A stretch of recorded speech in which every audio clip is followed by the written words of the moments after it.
Show me your hands.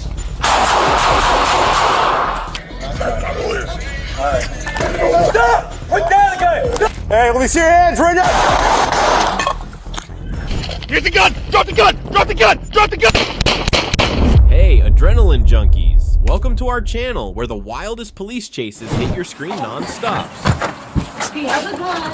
He has a gun? Yes. August 16th, 2023, Orange Park, Florida. A peaceful suburb turned into a war zone. It started with a 911 call, domestic violence. A woman escaped her home in panic, telling police her boyfriend, Oscar Lee Lynch III, was still inside. He had a gun, and worse, he wasn't alone. Their two young kids, just 2 and 7, were trapped with him. Lynch, 32 years old, wasn't backing down. He barricaded the house, refused to talk, and armed himself with an AK-47 style rifle. Then he opened fire. No warning, no hesitation. Bullets flew at officers as they tried to set up outside. The house became a fortress. The neighborhood his battlefield. Department, come on!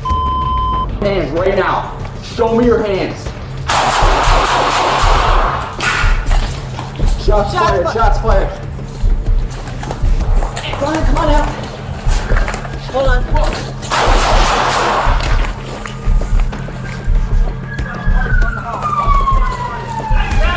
Hey, that's his room. That's his room. That's his room.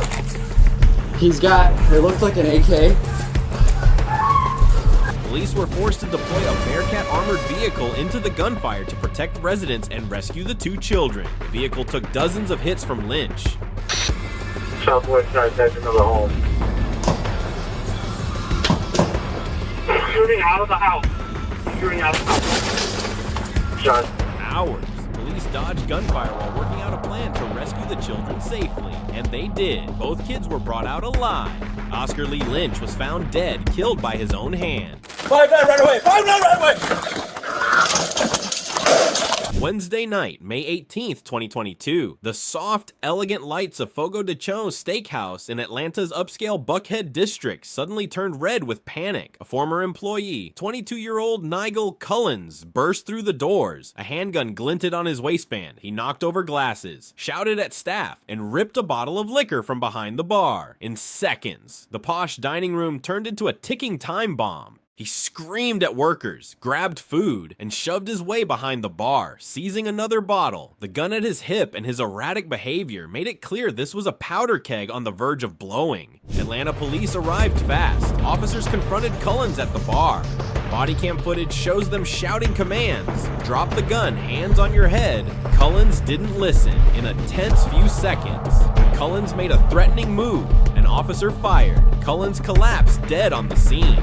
One of the officer's bullets passed through Cullens and slammed into the chest of the restaurant's security guard, Deontay Golston. Police shifted from confrontation to crisis mode. The luxury dinner ended in the stench of gunpowder. Who's right here? Who's right here? Right here. Hey, let me see your hands right now! Monday night, January 24th, 2022. What began as a family argument inside the Brentwood Park apartment complex quickly spiraled into a nightmare. Joshua Smith, 45 years old and out on parole, pulled a handgun on his ex-wife, taking her hostage inside the apartment. He had a violent history, previously convicted of armed robbery. Now, he was threatening to shoot anyone, especially police, who dared come close. Brentwood officers arrived in silence. No sirens, no chaos. They set up a perimeter and watched closely from the outside.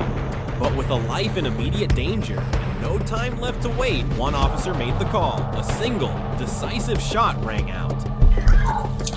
Shots fired, let's go, let's go. There he is, I see him. Eyes on. Hey, he got a hostage. He's got a hostage, let's go. Let's go. Let's go.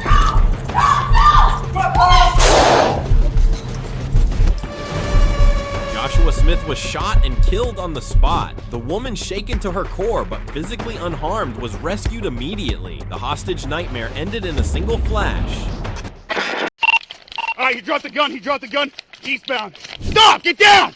Get down now! February 21st, 2023, North St. Louis plunged into chaos. It began when officers from the Violent Crimes Task Force were investigating a stolen vehicle. As they approached, one passenger suddenly bolted from the car, setting off a wild foot chase. The suspect, 16-year-old Deonta R. Williams. As an officer closed in, Williams pulled out a Glock 9mm, but this wasn't just any handgun. It had an extended magazine and an illegal switch that turned it into a fully automatic machine pistol. A split-second decision followed. Williams aimed the weapon straight at the officer. But when he realized escape was impossible, it all ended. He dropped the gun, surrendered. Not a single shot fired. He was arrested on the spot, and the illegally modified Glock was recovered. Williams, already a convicted felon, was later sentenced to 7 years in prison for illegal possession of a firearm and a machine gun.